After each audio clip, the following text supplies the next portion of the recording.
ઝિમ્બાબ્વેની ધરતી પર રમાયેલા ICC અંડર-19 men's cricket world કપમાં ઐતિહાસિક વિજય મેળવીને ભારતીય ટીમ સ્વદેશ પરત ફરી છે.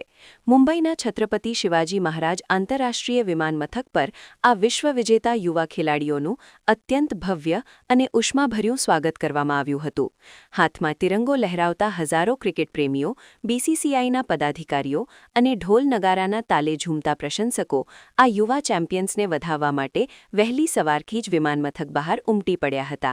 વાતાવરણમાં ભારત માતા કી જય અને વંદે માતરમના નારાઓ ગુંજી ઉઠ્યા હતા. આયુષ માત્રેના નેતૃત્વ હેઠળની ભારતીય ટીમે હરારેમાં રમાયેલી રોમાંચક ફાઇનલ મેચમાં ઇંગ્લેન્ડને 100 રનના વિશાળ અંતરથી પરાજય આપીને રેકોર્ડ 6ઠ્ઠી વખત વર્લ્ડ કપ ટ્રોફી પોતાના નામે કરી છે.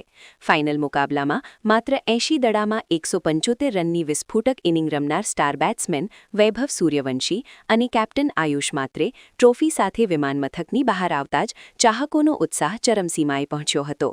ખેલાડીઓના માતાપિતા અને પરિવારજનો પણ આ ગૌરવપૂર્ણ ક્ષણના સાક્ષી બન્યા હતા અને તેમણે પુષ્પગુચ્છ તથા આરતી વડે ખેલાડીઓનું પરંપરાગત અભિવાદન કર્યું હતું. આ શાનદાર જીત ભારતીય ક્રિકેટના ઉજ્જવળ ભવિષ્ય અને મજબૂત પાયાની સાબિતી આપે છે.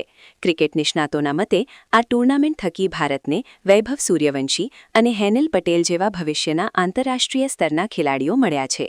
બીસીસીઆઈ દ્વારા ટૂંક સમયમાં જ આ યુવા પ્રતિભાઓ માટે એક વિશેષ સન્માન સમારોહનું આયોજન કરવામાં આવે તેવી પ્રબળ શક્યતા છે.